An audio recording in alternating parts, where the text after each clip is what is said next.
This is the story of three brutal murders, a conviction, a death sentence, and a miracle commutation by request of none other than the Pope. So come along and prepare for the graphic details of an Ozark Mountain murder. Darrell Meese was by all reckoning a good boy, loved to hunt, camp, and roam the woodlands of his Ozark Mountain home at Reed Spring, Missouri. He was raised in the Pentecostal church where his mother taught Sunday school. He attended high school at the Reed Spring School. He played with other kids, rode horses, played basketball on the school team, just an all-around good boy. I interviewed a lady that was a year ahead of Darrell in school, Glenda Henderson, graduated from the same school in 1963. Darrell graduated in 64. Glenda and Darrell attended the same church as well, and she knew him well. Yes, Darrell was a good boy. Everyone said so. This is Glenda Hawkins, formerly Glenda Henderson, when she was in school here, and she was acquainted with Darrell Meese. She knew him when Darrell was a good boy. How about church? Very active in church. Very active. Oh yes, extremely. He carried his religion on into prison with him, by the way. Or yes. Once he was in prison, one way or the other. He carried it there. But Exactly. That's what I understand. And of course, when we were younger, he and Larry, his brother, would come down. They'd ride their horses. We lived just right up the road here a ways. They'd come down, play with my two brothers, and we'd all be out being tomboys, Yeah. having a good time, So, in the years, were you in grammar school on up with Darrell? I mean, other than the 1 year difference? Yes. He went to school here all the time. Yes, And- I'm sure of that. After graduation, Darrell Meese married his high school sweetheart, Joyce Barnes. Over the next couple of years, this union produced 2 children. Now, at this time in the Ozarks, money was hard to come by. About all someone with just a high school degree could hope for was working in a tomato packing plant or a job in the construction trades. Darrell tried hard to support his small family, but try as he might, there was always more need than money. The children always needed shoes or clothes, and of course Joyce had her needs too. Darrell worked hard, but the couple fought often. Separating and reuniting again, life was difficult for the 2 headstrong young people. The marriage was doomed. Divorce finally solved the problem. Of course, divorce removed Darrell's draft-dependent deferral. In 1966, the draft notice came. With it came a trip to Southeast Asia.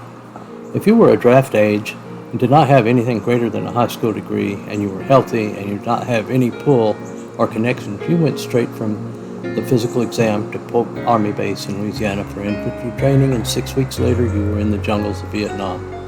A young man arriving in Vietnam found that life was full of boredom, heat and humidity, monsoon rains, and moments of absolute terror for your life.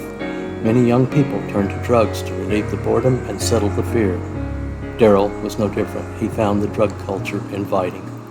When he returned home after his military stint, he started hanging with the outlaw segment of hometown life.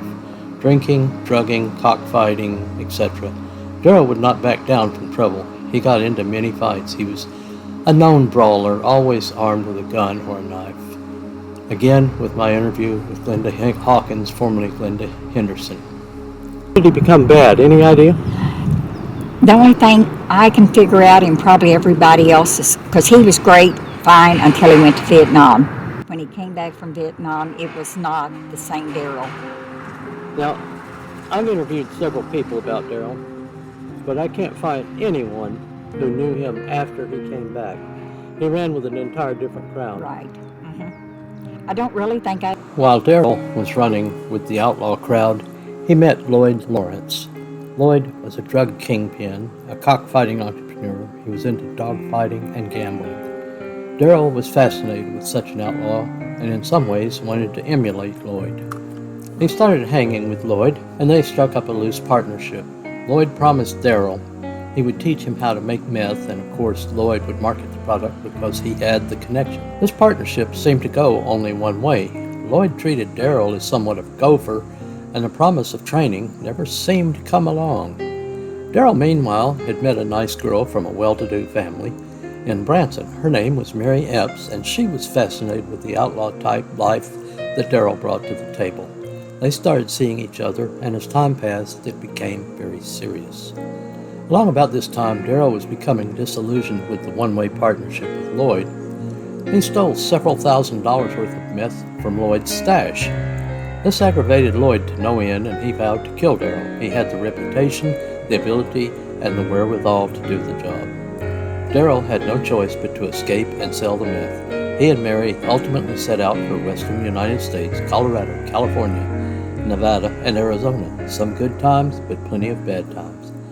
At one point in Arizona, Darrell took what little money they had and bought a Benelli 12-gauge semi-automatic shotgun. He had always wanted one, and he bought this ostensibly for protection.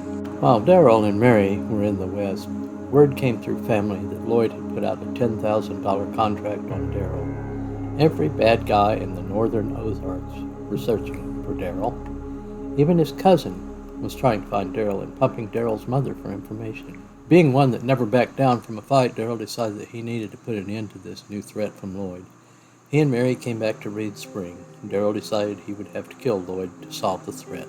He had Mary drop him near a creek a few miles from Lloyd's cabin. There, Darrell built a brush blind, dressed in camo with blackened face, and situated himself to wait. For 3 days, Darrell waited for Lloyd to show up. On May 15, 1988, Lloyd did show. Darrell heard the sounds of 3 ATVs coming toward him in the woods.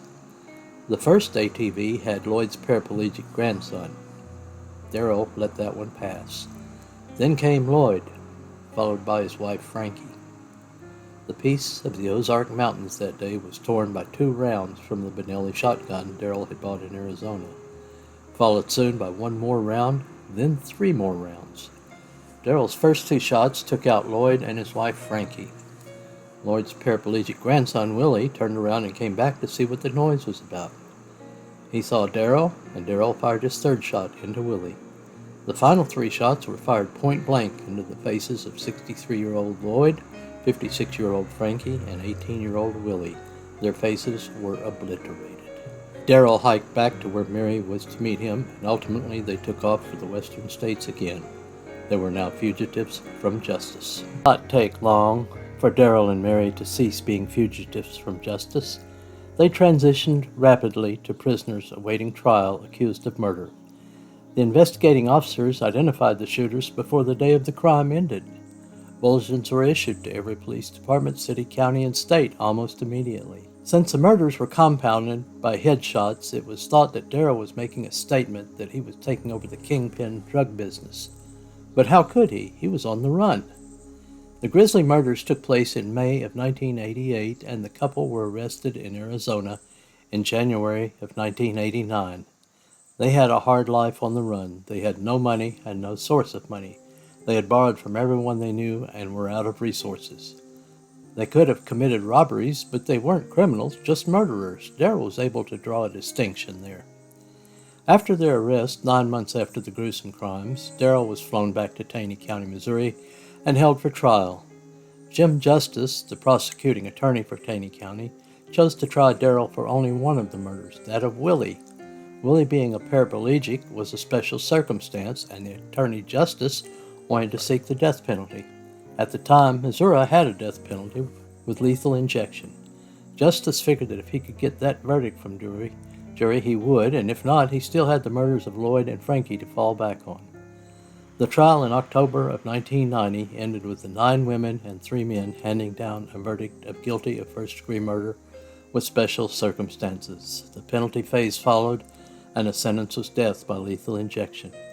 The date was set for January 27, 1999. The long time period was to allow for appeals.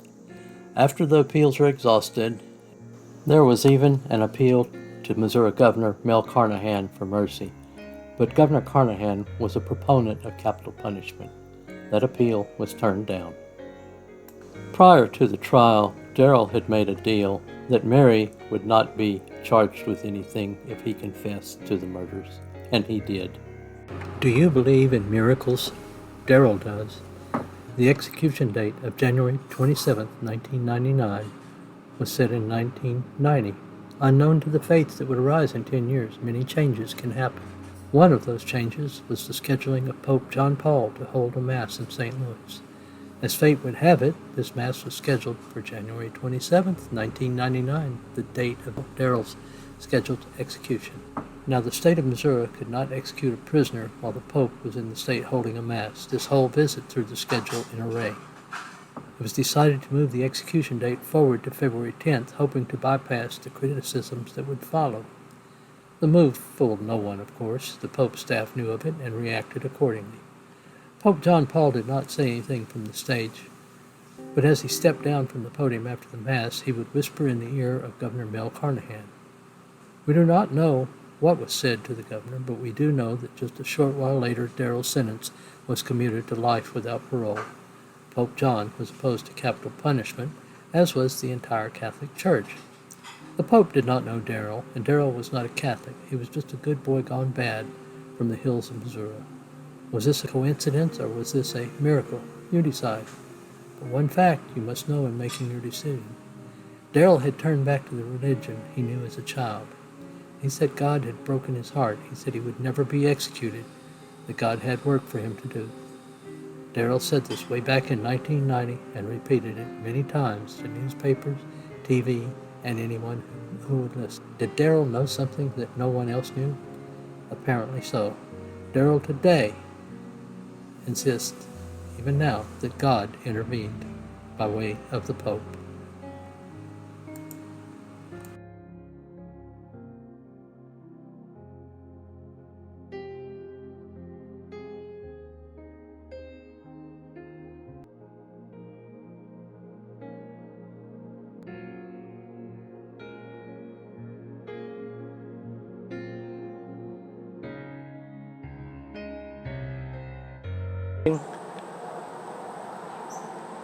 Hello, I'm Ed, and this is my YouTube channel.